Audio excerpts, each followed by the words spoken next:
हल्का सा भोकल बढ़ा दीजिए भैया। आज तमाम जितने भी उपस्थित हमारे भगवान रूपी जनता जनार्दन है, आप सभी को, आप सबकी निशा उपाध्याय की तरफ से मैं यहीं से प्रणाम करती हूँ, नतमस्तक करती हूँ। ताली बजा के आशीर्वाद दे दीजिए। और आज ये प्यारा सा सौभाग्य आप सभी से मिलने का आदरणीय दीदी रेणु सिंह जी के कारण मिला है। तो आप सभी तमाम जनता जनार्दन से वही एक छोटी सी अपील इस निशा का भी रहेगा कि आप लोग अपना कीमती वोट दे करके उनको भारी मतों से विजयी बनाइए। और बहुत बहुत शुक्रिया नरेंद्र चाचा जिन्होंने हम सब लोग मिलकर के हम सब लोग आज एकजुट हुए हैं। तो आप सभी का प्यार है, ये हमारा परिवार है। आज आप सबके बीच में उपस्थित हूँ। हमारे साथ में मंचासीन हमारे पूरी म्यूजिशियन टीम, साथ ही साथ विशाल गगन जी, अंजलि जी और आदरणीय विधायिका जी आदरणीय केतकी सिंह जी। तो आप सभी तमाम जितने भी उपस्थित भगवान रूपी जनता जनार्दन है, आप सबके बीच में आदरणीय जितने भी अतिथि लोग हैं उनके लिए एक स्वागत गान मेरी तरफ से, उसके बाद से फिर जैसे हो।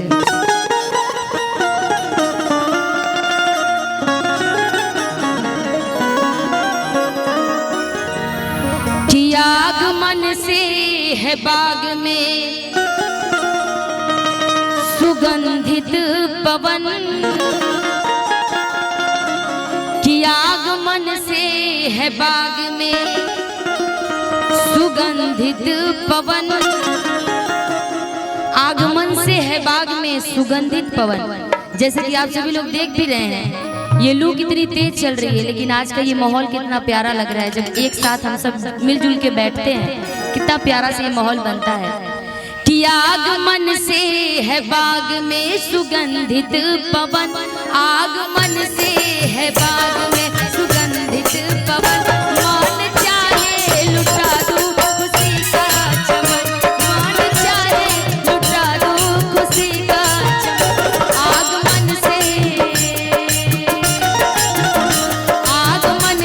है बाग में सुगंधित पवन, आगमन से है बाग में सुगंधित पवन, मन चाहे लुटा दूं खुशी का चमन, मन चाहे लुटा दूं खुशी का चमन।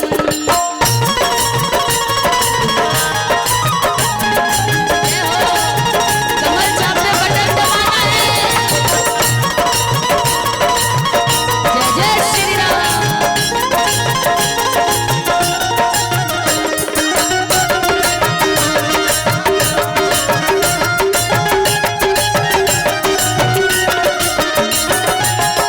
आगमन से है बाग में सुगंधित पवन, मन चाहे लुटा दो खुशी का चमन।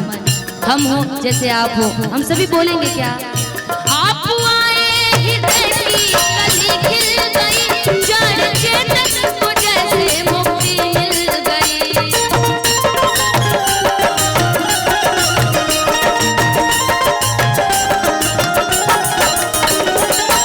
आदरणीय माँ का सम्मान करने वाले माँ के बेटे की तरफ से हजारों हजार का आशीर्वाद आया है। माँ भगवती उनकी सारी मनोकामना को पूर्ण करे। केतकी सिंह जी जो कि हमारी विधायिका हैं, उनके तरफ से भी बहुत सारा आशीर्वाद है। हम सभी का प्यार हमेशा एक दूसरे से बना रहे, यही चाहत है।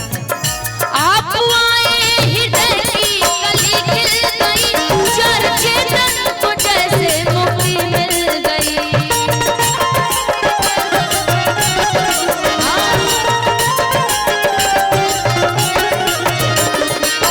आप आए हृदय की कली खिल गई। हृदय की जो कलियां होती है ना, ऐसे नहीं खिलता। जब किसी से प्यार होती है, जब किसी को कोई अच्छा लगता है, जब आते हैं उनके आने से ही लगता है कि नहीं भाई मन प्रफुल्लित हो चुका है मेरा। वैसे ही भक्त कहता है कि आप आए हृदय की कली खिल गई, जड़ चेतन को जैसे मुक्ति मिल गई। आप आए हृदय की कली खिल गई, जड़ चेतन को जैसे मुक्ति मिल गई।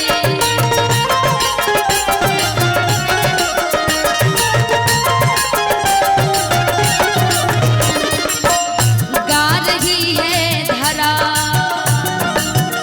गा रही है धरा, गा रहा है गगन, गा रही है धरा, गा रहा है गगन। सतनमन स्वागतम स्वागतम स्वागतम,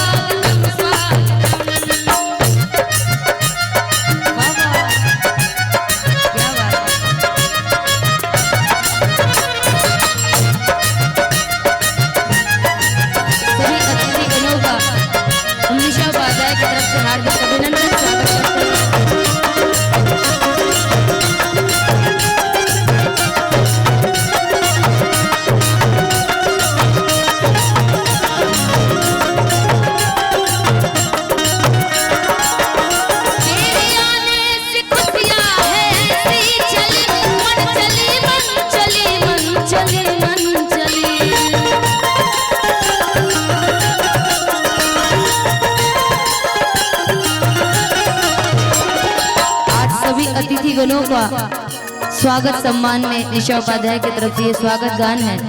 जितने भी अतिथिगण हैं आप सभी का, साथ ही साथ हमारे श्रोतागणों का, आपके ही ये कारण है ये चले चले मन चले मन चले मन चले मन चले।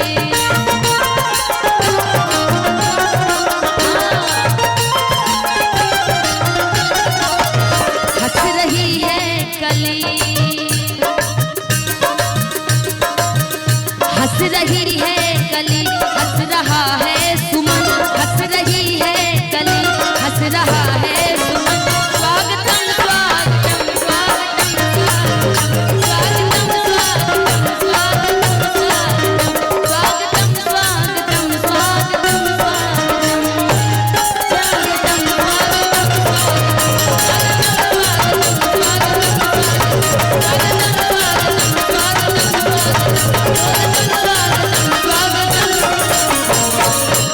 कि आगमन से है बाग में सुगंधित पवन, कि मन चाहे लुटा दो खुशी का चमन।